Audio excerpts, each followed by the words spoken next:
Good morning. आज आपल्या ट्रिपचा 6वा दिवस।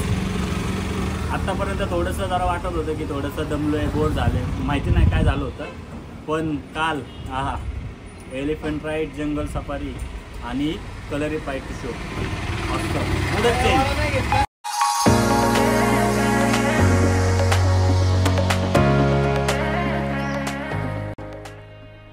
टेकडीपासून 138 किलोमीटर प्रवास करून आपण चाललो आहे एलेपी येथील बॅकवॉटर्सला।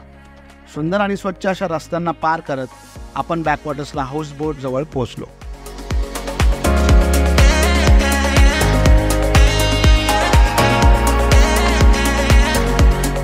या बोटमध्ये अशी काय वैशिष्ट्ये आहेत की जेणेकरून प्रवासी या बोटचा आनंद घेतात हे आपण प्रत्यक्षात जाणून घेऊया। तर चला मग। बोटमध्ये जाता क्षणी मस्त अशी सेटिंग लॉन्ज आहे जो तुमचा थकवा लगेच दूर करते। आतमध्ये प्रवेश करण्यासाठी भला मोठा कॉरिडॉर आहे। तसेच तुम्ही पाहू शकता आपल्या सेफ्टीसाठी लाईफ जॅकेट सुद्धा आहेत।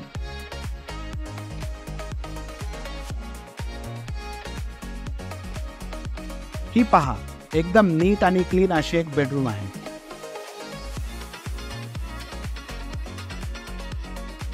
तसेच बोटच्या पहिल्या मजल्यावर एक छानसा 8 ते 10 लोकांसाठी डायनिंग टेबल सुद्धा आहे व बरीचशी मोकळी जागा आहे ज्यात तुम्ही मस्त निसर्गाचा आनंद घेऊ शकता। हे बोटचे मालक आहेत श्याम अण्णा। खूपशी बार्गेनिंग करत आम्ही फायनली 8,000 मध्ये ही बोट एका रात्रीसाठी बुक करून घेतली, ज्यामध्ये आमच्या 5 जणांसाठी lunch, high T with snacks, dinner आणि मॉर्निंग ब्रेकफास्ट हे सगळं इन्क्लूड होते। रखरखते ऊन व प्रवास करून खूपच भूक लागली होती। बोट सुरू झाल्या जेवणाचाही आनंद घ्यायला आम्ही सुरुवात केली। थोड्या वेळातच आम्हाला बॅकवॉटर्सच्या दैनंदिन जीवनाचे अनुभव पाहायला मिळाला। काही मुले स्कूल व कॉलेजसाठी बोटचा प्रवास करत होते आणि ते पाहायला खूप मजेशीर वाटत होतं। नैसर्गिक सौंदर्यासोबतच पारंपरिक गावाचा प्रवास करण्यासाठी आम्ही सगळे खूपच उत्साही होतो।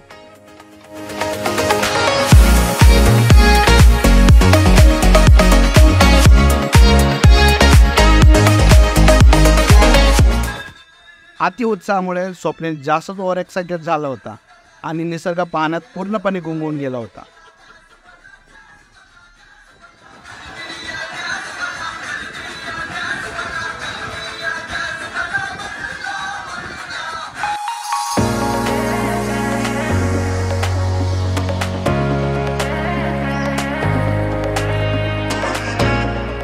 श्यामांना सोबत चांगलीच गट्टी जमली होती।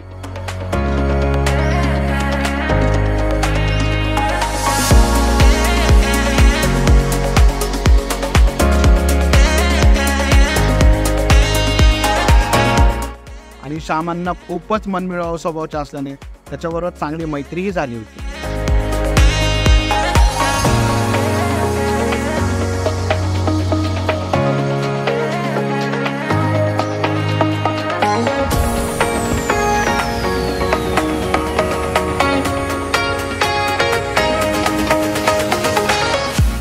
स्वप्नील आणि सूरजला फिशिंग करायची होती, जो त्यांनी केली, पण त्यांच्या हाती एकही मासा लागला नाही।